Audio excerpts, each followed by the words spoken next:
This is Mark Wells, and this is the Wells Report for my people. A few months ago, I was struck by something our new First Lady Michelle Obama said to a group of students at a high school in Washington, D.C. According to Mrs. Obama, going to school on Chicago's South Side, she was often accused of talking like a white girl by her black classmates. Although the former Mrs. Robinson didn't quite understand what the other students meant by that, it didn't matter. Michelle was determined to get the best grades possible, regardless of what others thought of the way she spoke. Make no mistake, these accusations of acting or talking white are nothing new in the black community. Regardless of how much the value of an education is stressed in our society, there are still those in our community who will continue to accuse successful black students of selling out or wanting to be white. So exactly what is acting white? For some, an African American can be accused of acting white if he or she speaks standard English, gets good grades in school, or listens to any other music besides hip-hop or R&B. Scholars who have studied the behaviors synonymous with acting white believe its origins come from an oppositional culture adapted by African Americans because whites often refuse to accept blacks as intellectual equals. This led many blacks to question their own abilities and regard academic success as a thing for white folks, and subsequently encouraging peers not to excel in school. Perhaps the flip side of acting white, or not black enough, would be its evil twin, keeping it real. According to the keeping it real mentality, only lower class blacks who speak fluent Ebonics and have no aspirations of leaving the ghetto or attaining a college education are the gatekeepers of black authenticity.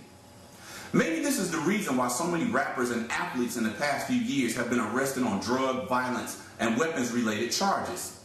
The all-important street credibility has become so important in the rap game that those rappers that don't have a stat sheet authenticating their past criminal activity feel the need to fabricate or exaggerate one. Late rapper Old Dirty Bastard was accepted as one of the realest, grimiest brothers from the gutter, both in his years with the hip-hop group Wu-Tang Clan and as a solo artist. But unbeknownst to his fans, the father of the rapper, formerly known as Russell Jones, was infuriated when he heard Old Dirty's tale of being raised in the projects on welfare. Apparently, Old Dirty was actually raised in a solidly middle-class family and had created this public persona simply for publicity. Keeping it real has led many in the black community to label the Cosby Show's Huxtable family as not black enough and accuse America's first black president as not really being black. There's something strange going on here. Just 50 years ago, black folk fought hard to break free of the stereotypical images of blacks that seem to be permanently embedded in the nation's imagination. We didn't want people to think that all black people looked, danced, and spoke alike, and had the same interests. But nowadays, if you're not familiar with the lyrics to the latest Lil Wayne song, prefer to eat something other than soul food or fast food, or prepare to study for a history test rather than shooting hoops, the authenticity of your blackness may come into question. Well, let me just mention a few things. People of African descent are responsible for many other types of music other than just hip-hop.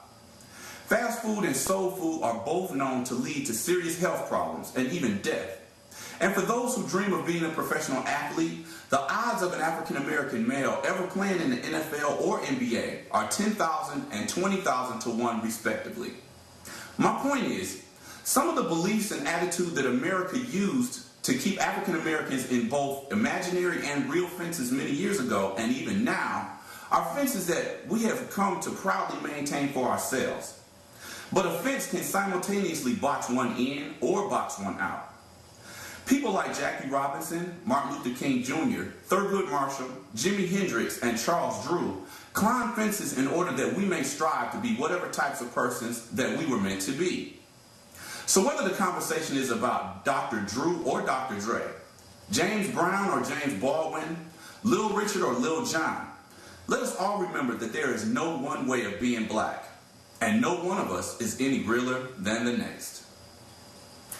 This is Mark Wells, and this has been the Wells Report for my people.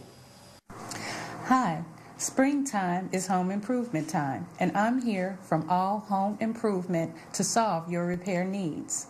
For an estimate, call area code 313-896-3603. Again, area code 313-896-3603. Hello, I am Heather Johnson, and I am a media intern for Project Bait. I also co-host Business in the Black and work with For My People.